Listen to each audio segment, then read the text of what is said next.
130వ కీర్తన. యెహోవా అగాధ స్థలములో నుండి నేను నీకు మొరపెట్టుకున్నాను. ప్రభువా, నా ప్రార్థన ఆలకింపుము, నీ చెవుయొగ్గి నా ఆర్తధ్వని వినుము. ఇది యాత్ర కీర్తన.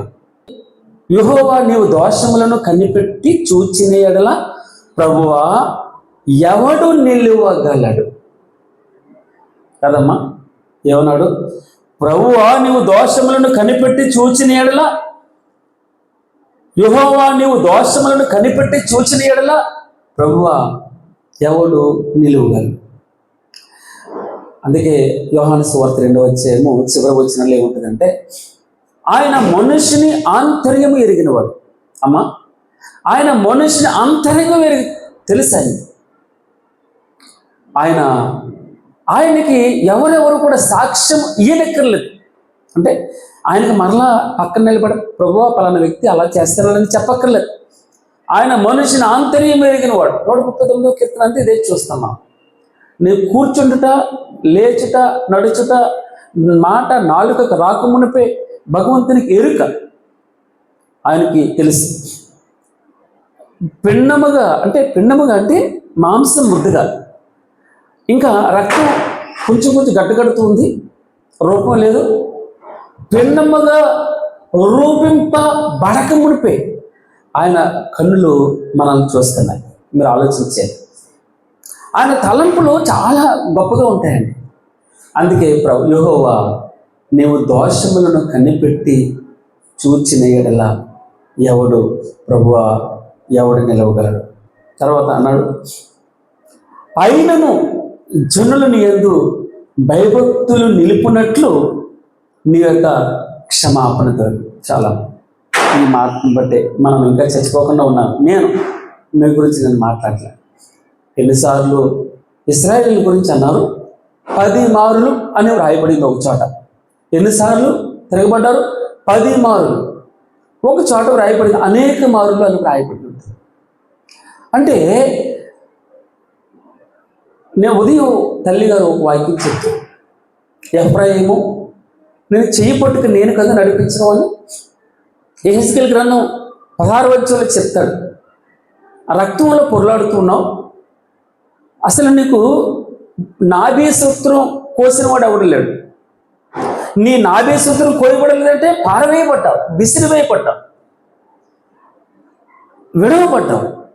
నాభి సూత్రం కోయబడలేదు, రక్తం తొడవలేదు, నీకు ఉప్పు రాసిన వాడు లేడు, నీకు నీళ్ళు పోసిన వాడే లేడు. చచ్చిపోతున్నావు నువ్వు, నేను నీ ఎద్దకు వచ్చాను, బ్రతకమని చెప్పాను. ఆ మాట చాలా గంభీరంగా ఉంటుంది. యెహెజ్కేలు 16వ అధ్యాయం. చచ్చిపోయే నిన్ను ఎవడో పట్టించుకోకపోతే నేను చూచాను, నా కన్నులు నిన్ను చూచాయి, నేను నిన్ను చూచాను, బ్రతకమని చెప్పాను. ఈరోజున నేను ప్రభులో బ్రతుకున్నానంటే ఆయన నన్ను చూచాడంటే, ఆయన చూచి చేసుకున్నాను. ఆయన కన్నులు మనం ఇంకను గలతీ రాసిన పత్రికలో చెప్తాడు, మనం ఇంకను తల్లి గర్భంలో పడకం ఎక్కడి నుంచో పడ్డామట. తల్లి గర్భం విచిత్రంగా ఉంటుంది మాట. ఎక్కడి నుంచి పడ్డాం? తండ్రి యొద్ద నుంచి పడ్డామట. నువ్వు తల్లి గర్భంలో పడక మునిపే ఆయన కన్నులు నువ్వు అంటే నేను ఇంకా ఇర్మీయా భక్తులు చెప్తాడు మొదటి అధ్యాయంలో, నేను ఇంకా నా తల్లి గర్భంలో రూపింపక మునిపే ఆయన నన్ను చూచి చేసుకున్నాడు. నన్ను పర్మనెంట్గా శాశ్వతమైన ప్రేమతో నన్ను ప్రేమిస్తున్నాడు. ఇక్కడ మాట చెప్తాడు, అయినను జనులని యందు భయభక్తులు నిలుపునట్లు నీ యొద్ద క్షమాపణ. నన్ను ఎప్పుడు ఆయన త్రోసివేయలేదు. అందరూ రాళ్ళెత్తారు, ప్రభు తప్ప అందరూ రాళ్ళెత్తారు. అమ్మా అన్నాడు. ఇక మీదట పాపం చేయకని ఒక కండిషన్ పెట్టి పంపించేస్తారు. అంటే మీరు ఎవడైనా నిజంగా పాపం చేయకుండా ఉంటే వాడు మొట్టమొదటి రాయి వేయమన్నాడు. ఆయన మనిషిని ఆంతర్యం తెలుసాను. నీ హృదయంలో ఏమిటో తెలుసు, నీ పట్టబయలే ఉంటావు. మన పుట్టుపూర్వోత్తరాలని ఆయనకు తెలుసు. ఎవరెవరో కూడా ఆయనకి చెప్పనవసరం లేదు. ఆయనను జనులు నీ యందు భయభక్తులు నిలుపునట్లు నీ యొద్ద క్షమాపణ. యెహోవా కొరకు నేను కనిపెట్టుకుని, ఈ మాట కోసం నేను చూస్తున్నాను. ఏమన్నాడు? యెహోవా కొరకు నేను కనిపెట్టుకొనిచున్నాను, నా ప్రాణము ఆయన కొరకు కనిపెట్టుకొని వచ్చినది. ఆయన మాట మీద నన్ను ఆశ పెట్టుకున్నాను అన్నాడు. 6వ వచనంలో, కావలి వారు ఉదయము కొరకు కనిపెట్టుట కంటే ఎక్కువగా నా ప్రాణం ప్రభు కొరకు కనిపెట్టుకొచ్చినది. కావలి వారు ఉదయము కొరకు కనిపెట్టుట కంటే ఎక్కువగా నా ప్రాణము కనిపెట్టుచున్నది అంటూ 7వ వచనంలో, ఇశ్రాయేలు యెహోవా మీద ఆశ పెట్టుకున్నాము, యెహోవా యొద్ద కృప దొరుకును, ఆయన యొద్ద సంపూర్ణ విమోచన దొరుకును. ఇశ్రాయేలుల దోషములన్నిటి నుండి ఆయన వారిని విమోచించు. ఎన్నెన్ని గొప్ప మాటలు ఉన్నాయో, ఎంతసేపైనా ఈ 131వ కీర్తన మనం ధ్యానం చేయొచ్చు. అన్నాడు, ఇదిగో కావలి వారు ఉదయం కొరకు కనిపెట్టుట కంటే ఎక్కువగా నా ప్రాణం ఆయన కొరకు కనిపెట్టుకొనిచున్నది. కావలి వారు ఉదయం కొరకు కనిపెట్టుట కంటే ఎక్కువగా నా ప్రాణం ప్రభు కొరకు కనిపెట్టుచున్నది. కావలి వారు ఉదయం కొరకు కనిపెట్టుట కంటే ఎక్కువగా నా ప్రాణం కనిపెట్టుచున్నది. ఇదే ఈ పక్కనే ఉంటుంది 123వ కీర్తనలో చెప్తారు కదా. 123వ కీర్తనలో, ఆకాశమందు ఆసీనుడైన వాడా నీ తట్టు నా కనులెత్తుచున్నాను. ఆకాశమందు ఆసీనుడైన వాడా నీ తట్టు నా కనులెత్తుచున్నాను.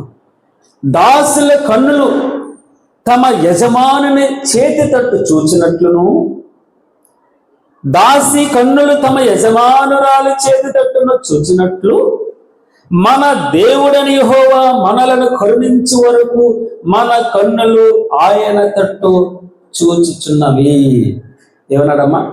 దాసురాలి యొక్క కన్నులు ఏ విధంగా అయితే యజమానురాలు చేతి తట్టు చూస్తాయో, ఏదైనా దొరుకుతుందేమో, అమ్మగారు పని చేసేసాను వెళుతున్నాను, మనం యజమానురాలు చేతి తట్టు దాసురాలు ఏ విధంగా చూస్తాదో, ఏమైనా దొరుకుతుందో ఏమో అని, యజమానుడి చేతి తట్టు దాసుడు ఏ విధంగా చూస్తాడో ఆ విధముగా యెహోవా కొరకు, దేని కొరకమ్మా? యెహోవా మన దేవుడని యెహోవా మనలను కరుణించు వరకు మన కన్నులు ఆయన తట్టు చూచుచున్నవి. ఇక్కడ ఏమో రాయబడింది? కావలి వారు, సెక్యూరిటీ గార్డు ఎప్పుడైపోతుందా? ఉదయం. ఒంటరిగా ఉండాలి. లోపలేమో మనుషులు ఉంటారు, బయట సెక్యూరిటీ అంటే కావలి వారు ఉంటారు. వారు 9 గంటలకి డ్యూటీ ఎక్కితే ఎప్పుడు మరలా ఉదయం 8 అవుతుందా, ఉదయం 6 అవుతుందా ఎదురు చూస్తూ ఉంటారు. కావలి వారు అనగా సెక్యూరిటీ గార్డ్ ఏ విధంగా ఉదయం కొరకు ఎదురు చూస్తూ ఉంటాడు, ఎప్పుడైపోతుందో టైం చూస్తూ ఉంటాడు. అలాగన ఇక్కడ ఏమన్నాడన్నమ్మా? కావలి వారు ఉదయం కొరకు కనిపెట్టుట కంటే ఎక్కువగా నా ప్రాణం ప్రభువు కొరకు ఎప్పుడు చూడాలా నా ప్రభు. అందుకే ఎందుకు అంటే 121వ కీర్తనలో చెప్తారు కదా, కొండల తట్టు నా కనులెత్తుచున్నాను. ఏమన్నాడమ్మా? 121వ కీర్తన ఏం చెప్తాడు? కొండల తట్టు నా కనులెత్తుచున్నాను, నాకు సహాయం ఎక్కడి నుండి వచ్చును. అంటే ఎక్కడి నుంచి చూస్తే దేనికి ఎత్తుతున్నాడు? సహాయం కోసం. ఎందుకు చూస్తున్నాడు? ఏదైనా ఆదరణ దొరుకుతుందేమో, సహాయం దొరుకుతుందేమో. కొండల తట్టు నా కనులెత్తుచున్నాను, నాకు సహాయం ఎక్కడి నుండి దొరుకును అంటూ, యెహోవా వలన నాకు సహాయం కలుగును, ఆయన భూమి ఆకాశములను సృజించిన వాడు. అందుకే చెబితే 121వ కీర్తన అంతా చెప్తే అసలు ఎందుకు చూడాలి? దేవునితో ఎందుకు చూడాలి అంటే, మన చుట్టూ ఆయన వైపు చూడకపోతే ఏమవుతుందట? కింద చూడండి, ఏమన్నాడు? ఆయన నీ పాదము తొట్టిల్లేడు, నిన్ను కాపాడేవాడు కునుకుడు, ఇశ్రాయేలుని కాపాడేవాడు కునుకుడు, నిద్రపోడు. యెహోవా నిన్ను కాపాడేవాడు, నీ కుడి ప్రక్కన యెహోవా నీకు నీడగా ఉండను. పగలు ఎండ దెబ్బేనని నీకు తగలదు, రాత్రి వెన్నెల దెబ్బేనని నీకు తగలదు. ఏ అపాయమును రాకుండా యెహోవా నిన్ను కాపాడు. ఏ అపాయము రాకుండా యెహోవా, ఏ అపాయము ఆయన తట్టు ఎందుకు ఎత్తాలంటే, తండ్రి తట్టు కుమారుడు ఎప్పుడు ఎత్తుతూ ఉండాలి. దాసురాలు యజమానురాలు చేతి తట్టు చూడాలి. దాసుడు యజమానుని చేతి తట్టు చూచినట్లు యెహోవా మనలను కరుణించే వరకు, యెహోవా మనలను కరుణించే వరకు మనము ఆయన చేతుల తట్టు. హెబ్రీయులకు రాసిన పత్రిక 12 మొదటి వచనంలో చెప్తారు కదా, ఏమన్నాడు? విశ్వాసమునకు కర్తయు దానిని కొనసాగించువాడునైనా యేసు వైపు చూచు.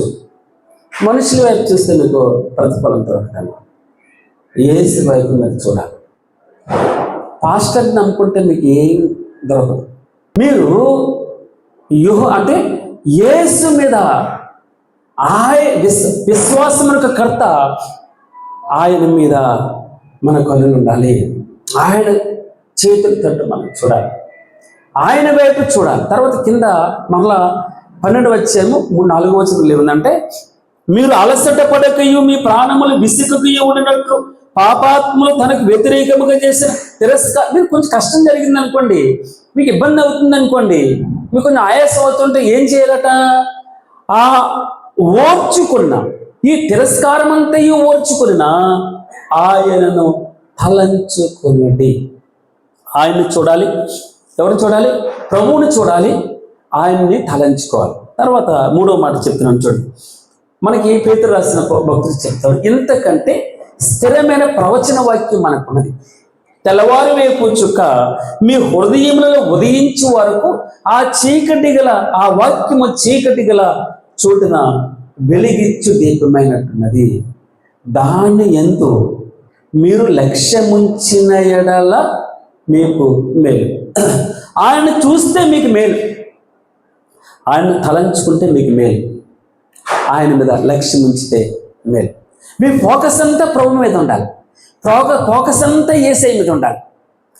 నేను మరలా చెప్తున్నాను, యేసు తప్ప దేని మీద మీ గురి ఉంచడానికి వెళ్ళలేదు. తర్వాత ఇంకొక మాట, రోమీయులకు రాసిన పత్రిక 1వ అధ్యాయం 7వ వచనంలో చెప్తాడు, మీరును వారిలో ఉన్నవారై యేసు క్రీస్తు వారుగా ఉండుటకు మీరు పిలువబడి ఉన్నారు.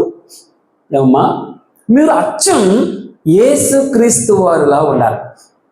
మీరు యేసును చూడాలి, యేసును తలంచుకోవాలి, యేసు మీద లక్ష్యం ఉంచాలి. మీరు యేసులా ఉండాలి, యేసు క్రీస్తు వారు వలె ఉండాలి అని చెప్తున్నాడు. తర్వాత 1 పేతురు 2:21 అంటాడు, క్రీస్తు కూడా మీ కొరకు బాధపడి మీరు తన అడుగుజాడలయందు నడుచుకున్నట్లు మీకు మాదిరి ఉంచిపోయాను. 1 పేతురు 2:21 చెప్తాడు, ఆయన మీకు మాదిరి ఉంచిపోయాడు. మనకి మోడల్ ఎవరట? యేసు క్రీస్తే మోడల్.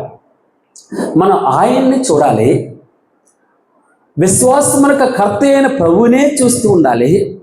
మీకు కష్టం వస్తే ఎప్పుడైనా మనసులో ఆ కష్టపడినటువంటి యేసును మాత్రమే మీరు తలంచుకోవాలి, ఆయనలా మీరు ఉండాలి. మీరు ప్రభువు మీద లక్ష్యం ఉంచాలి, యేసు మీద మాత్రమే మీరు లక్ష్యం ఉంచాలి. ఆయన మాత్రమే మీకు మోడల్గా ఉండాలి, ఆయన మీకు మాదిరి అయి ఉండాలి, మీరు ఆయనలా ఉండాలి. ఎఫెసీయులకు రాసిన పత్రిక 5వ అధ్యాయం 1వ వచనంలో చెప్తారు కదా, మీరు దేవుని పోలి నడుచుకొనుడి. మీరు అచ్చం యేసును పోలి నడుచుకోవాలి. చాలామంది మనం రోల్ మోడల్స్గా ఎవరెవరినో తీసుకుంటాం, వారిని అనుకరిస్తాం, వారి డ్రెస్సెస్ అనుకరిస్తాం, వారి స్టైల్ అనుకరిస్తాం, ఇంకా విధంగా మాట కూడా అనుకరిస్తారు, అలాగ ఉచ్చరిస్తారు, అలాగ పాడడానికి ప్రయత్నం చేస్తారు, హావభావాలు అలా ఉండడానికి ప్రయత్నం చేస్తారు. ఈ రోజున మనకి భగవంతుడు చెప్పేది, మీరు దేవుని పోలి నడుచుకోండి, మీరు యేసయ్యని పోలి నడుచుకోవాలి. కావున మీరు ప్రియులైన పిల్లల వలె దేవుని పోలి నడుచుకోండి. క్రీస్తు మిమ్మును ప్రేమించి పరిమళ వాసనగా ఉండుటకు మన కొరకు తన్ను తాను దేవునికి అర్పణముగాను బలిగాను అప్పగించుకున్నాను. అలాగనే మీరు కూడా ప్రేమ కలిగి నడుచుకునుడి అన్నాడు. మీరు దేవుని పోలి నడుచుకోవాలి. ఎఫెసీ రాసిన పత్రిక 4:15 అంటాడు, ప్రేమ కలిగి సత్యం చెప్పచ్చు క్రీస్తు వలె ఉండుటకు మనం అన్ని విషయంలోనూ ఎరుగుదుము. క్రీస్తు వలె ఉండుటకు, యేసయ్యలా ఉండుటకు, ఆయన మీద లక్ష్యం ఉంచాలి, ఆయన చూడాలి, ఆయన తలంచుకోవాలి, యేసయ్యలా ఉండాలి, ఆయన మనకి మాదిరిగా ఉండాలి. ఎన్ని చెప్తా ఉంటాడు ఆయన. యెహోవా కొరకు నేను కనిపెట్టుకుని ఆయన కోసం, ఆయన మీద ఎప్పుడు తెల్లవారుతుందా అని ఆ కావలి వారు వేచి ఉన్నట్లు ప్రభువు కొరకు నా ప్రాణం ఎదురు చూస్తూ ఉండే. అందుకే యోహాను 15వ అధ్యాయంలో చెప్తాడు, నేను ద్రాక్షవల్లిని, నా తండ్రి వ్యవసాయకుడు. మీరు తీగలు అన్నాడు.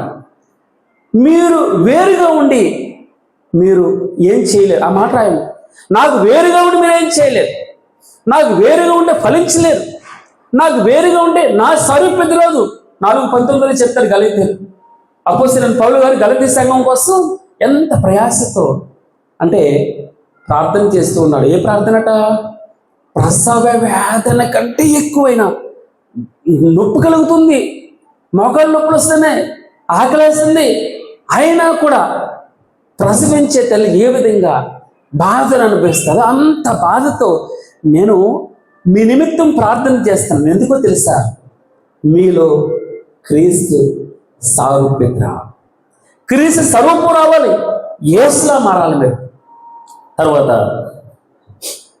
గలతీ 6:14 అంటాడు, అయితే మన ప్రభు అయిన యేసు క్రీస్తు సిలువ యందు తప్ప మరి దేని యందును అతిశయించుట నాకు దూరం. అంటే మనం అతిశయించాలంటే, గర్వపడాలంటే, ఏదైనా గొప్పగా చెప్పుకోవాలంటే యేసు సిలువ ఏమన్నాడమ్మా? ప్రభు అయిన యేసు క్రీస్తు సిలువ యందు తప్ప దేని యందు నేను అతిశయించుకున్నాడు. మీరు చూడండి, కొరింథీయులకు రాసిన పత్రిక 2వ అధ్యాయం ఎవరైనా చదవన్నామా? కొరింథీయులకు రాసిన పత్రిక 2వ అధ్యాయం 2లో చెప్తాడు ఏమని? నేను సిలువ వేయబడిన యేసు క్రీస్తును తప్ప, నేను యేసు క్రీస్తును అనగా ఎవరమ్మా? సిలువ వేయబడిన యేసు క్రీస్తును తప్ప అంటే వేరేది ఏం లేదు. నాకు యావే లేదు. నేను సిలువ వేయబడిన యేసు క్రీస్తును తప్ప మరి దేనిని ఎరుగక ఎందును. నేను హలో పట్టించుకోండి, దాన్ని పట్టించుకోండి. నేను యేసు క్రీస్తు సిలువ యందు తప్ప మరి దేనిని ఎరుగుక. మత్తయి సువార్త 11వ అధ్యాయం 28వ వచనంలో చెప్తారు కదా, మీరు ప్రయాసపడి భారము మోసుకొనుచున్న సమస్త జనులారా నా ఎద్దుకు రండి. నేను సాత్వికుడును దీన మనసు గలవాడుని మీరు ఏం చేయమన్నాడు? నా యొద్ద నేర్చుకున్నది. ఎవరి యొద్ద నేర్చుకోవాలి? మనం యేసయ్య యొద్ద నేర్చుకోవాలి. తర్వాత రెండో మాట ఏం చెప్పాడంటే, మీరు నా కాడి మోయాలి. అమ్మ ఏమన్నాడు? ఒకటి, మీరు నా యొద్ద నేర్చుకోవాలి, మీరు నా కాడి మోయాలి.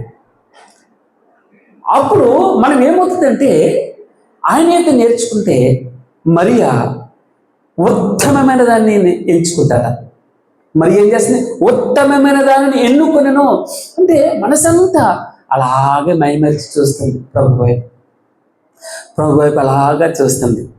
మార్త కూడా ప్రభు అంటే ఇష్టంగా, వారితో వచ్చినటువంటి భక్తజనం చాలామంది ఉంటారు, వారందరికీ వండి పెట్టాలి, తక్కువ పని కాదు. మార్త కూడా సేవ చేస్తుంది. కానీ మార్త కంటే మరియా ప్రభు మీద మన దృష్టి ఉంచాలి.